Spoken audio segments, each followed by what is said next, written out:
News Radio 700 WLW. Well, we spent a lot of money this holiday season. I know that. All I have to do is look out the window here at Kenwood Town Center. It's been jammed up right until Christmas Eve, and it's jammed again today. So I'm just thinking, anecdotally, we seem to have spent a lot of money. The Amazon truck goes up and down my street at least 50 times a day. But we're getting mixed messages on the economy, aren't we? American consumers in December remained downbeat about the state of economy. This according to the Conference Board, which is a nonprofit group that represents small businesses. And Americans, according to a CBS News poll, say that they're basically down to maybe as good as average on the economy. But yet we see things like the GDP. The GDP was a blistering 4.3% in the third quarter of 2025. So we're still spending. Jobs are pretty good for the last week of November, 64,000 jobs in the month of November. That wasn't all that much better, but better than what it was in October. So you can see there's mixed messages on all of that stuff that economists look at, and then it comes right down to you and me and how we feel, because we're the ones that are actually going out there and doing the buying that make those numbers what they are. So where is the economy as we enter into 2026? Standing by to check in on all of that is Dan Varroney. He is a terrific economist, strategist, two-time author, and he's got a bestseller on Amazon right now that he was kind enough to send me, Rethinking Economic Growth, and he is with Potomac Corps, potomaccorps.com. And Dan, how are you on this glorious day after Christmas? I'm glad you're here. Let's just talk about this. You can see where there's a disconnect between Wall Street and Main Street. You probably see it where you live. I see it where I live. People spend, and then it gets onto credit cards, and then, oh my goodness, here come those bills down the road. And I suppose that may be the start of where this uncertainty about economics and the American consumer's opinion about where we're going economically in this country. Would that be a fair starting point for this? You know, I think probably the fairer starting point is what the consumer experiences. So if, for all of us, right, we go to the gas pump and, a year, 2 years ago, we were getting sticker shock, and that sticker shock came in two forms, right? So one was the price we were paying for gasoline, and two was the lower amount of spendable dollars we had after we filled our gas tanks up. And then it spilled over to the food store.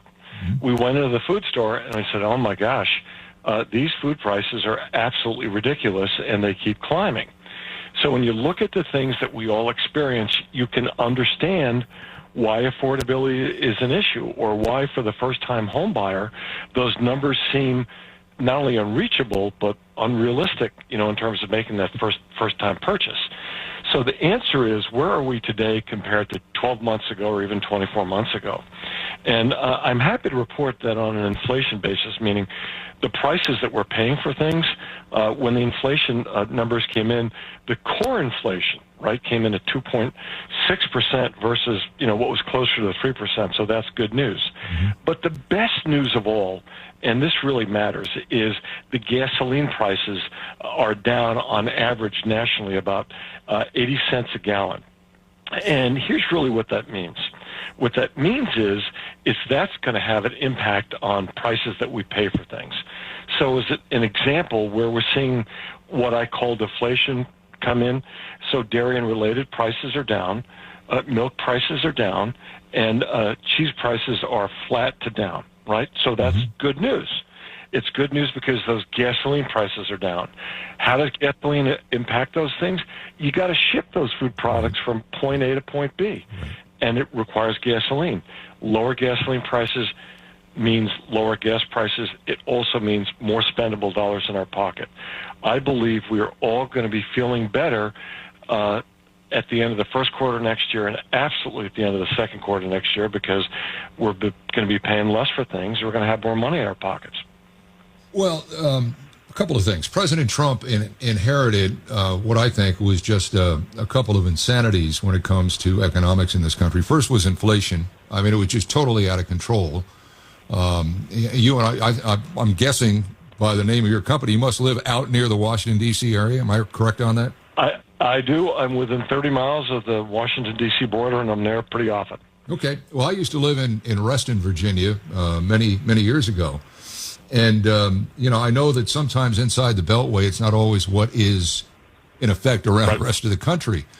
But you're right about gasoline prices. It will cost less to ship.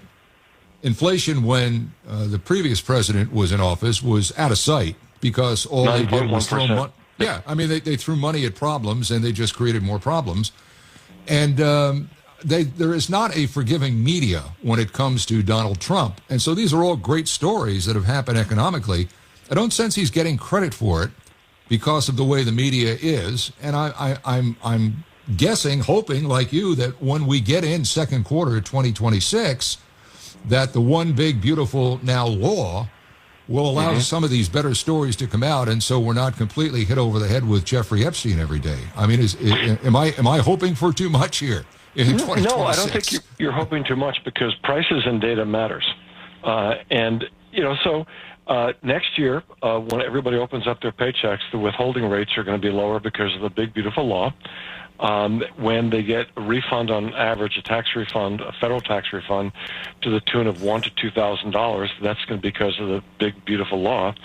When you look at the lowering gas prices, that's because the Trump administration inherited regulations that were applied to the tune of about $1.4 trillion. So when Republicans and Democrats say, so Dan, tell me what these high prices are about. Well, last administration spent, $7-8 trillion, and that violated the laws of supply and demand, and that raised prices.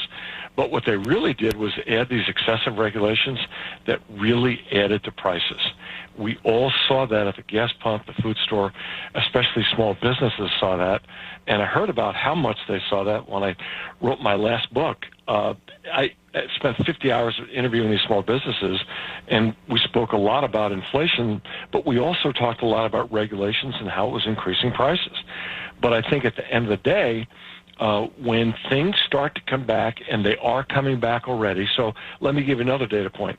Lennar Homes, one of the biggest home builders in the country, President Trump announced on X just a few moments ago that they were lowering their prices by almost 30%. Wow. 30%. Wow. That's a big deal. So there's good news coming. I feel very good about it, but I want to tell you what needs to happen to really get the economy moving and to really have us feeling even better than we do today. The Federal Reserve needs to cut rates further. Several months ago, I had written 2 op-eds that were published on Real Clear Politics, and I said that the Fed needed to reduce rates by 150 basis points. They reduced them by 75 basis points. The reason why I was pushing as hard for that is because 99.9% of the companies in this country are small businesses. These are the companies that employ, on average, 8 or fewer employees. With the big, beautiful law and the ability to expense 100% of purchases involved in new plants and new equipment, that will get the hiring machine going, and that will get the economy growing as far as the eye can see. But the Federal Reserve right now is a challenge, and I think when you look at the jobs numbers, they could be far better than they are today. That will come with another 75 basis points worth of cuts. Dan mentioned his book. It's Rethinking Economic Growth. In fact, Dan quotes a rather prominent Cincinnatian businessman here in Cincinnati in your book. Spoke to Jim Schwab, right? Professional Palace. Yeah. And he had some real interesting comments about just where we are and where we need to go, and just how we rethink everything, not just in business, but in education as well. I think we have a lot of people, not to get sidetracked here on the economy, but we have a lot of people in this country, I think, that are applying old logic to where we are as a country, and education is a big reason why I think we may be slugging along here and dragging some folks along into 2026. I think there was this American dream. You got to go to college. You got to go to college. You got to get a degree. You got to get a job. And all that really happened was a lot of people that were very young were just driving up debt and not getting jobs that could pay down that debt. And that was a problem on a number of different levels. But we really do need to rethink in this country where we are going with our education system, and I think your book touches on that. Could you elaborate just a little bit on that? Absolutely. So one of the things that I learned in the book is that the 35 small business owners that I spoke to said, we need skilled, qualified workers. And that is the biggest need that most small businesses have nowadays. But at the end of the day, when you look at the wage earning capacity of an HVAC technician, you're looking at six figures. When you look at electricians, you're looking at six figures. And most people don't know that you can go to school for 2 years and literally get hired to be do programming language for technology companies. Sure. So the numbers, the pay scales are very impressive, and it starts with getting back into investing into vocational and technical training and education. We've got to recommit to that and invest at higher levels. The Trump administration has taken several significant steps in that direction, and I think that's highly promising. I think the other thing that's happening is I think that parents and their kids are having serious conversations around what makes sense for their kids long-term career-wise. Because if you can't get a job after you've taken out a few $100,000 in loans, what's the point? So I think that refocusing is happening, and I'm highly encouraged by that. And I learned a lot about that in doing interviews for my book. Well, and despite the fact what the last administration did with its Department of Justice, as a parent, I think you need to get involved with your school board as to what's actually being taught. And what's actually being taught, is it helping these kids when they get out of school? In other words, I think you make this point in your book as well. There's no reason why you can't have dual paths in an education system coming out of high school, and for that matter, if indeed you want to go to college and study something that isn't a trade, why not have a dual path that trade is also taught, so that it's not a stigma of, well, he didn't go to college, or, well, he's just a high school graduate. Well, so what? Why not dig deep into what is going on with your child's education? And that means showing up at school board meetings. And when these people running for elected office to the boards of education knock on your door and they want your vote, ask them how they feel about things like that, and then hold them accountable. Yeah, home rule government is where it's at in this country. And what I love about small business is small business really ties things together. They are the energy in every community.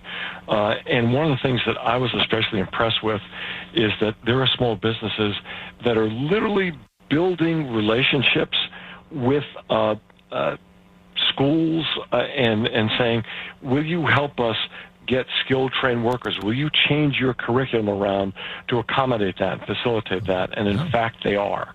And that's really energizing. But this accountability thing for school boards is absolutely mission critical for parents. You're paying a lot of your local tax dollars to these school boards, and it's incumbent upon you to go to these meetings, look through the school budgets, to see how the money is being spent, to get a full download on the curriculum, and have them explain it to you. And then when you're better informed, get your friends and neighbors and relatives better informed, and then you all show up at these meetings, and then you push for meaningful change. Well, Dan Varroney, I happen to think 2026 is going to be a robust year just because of what has been signed into law, one big beautiful law now.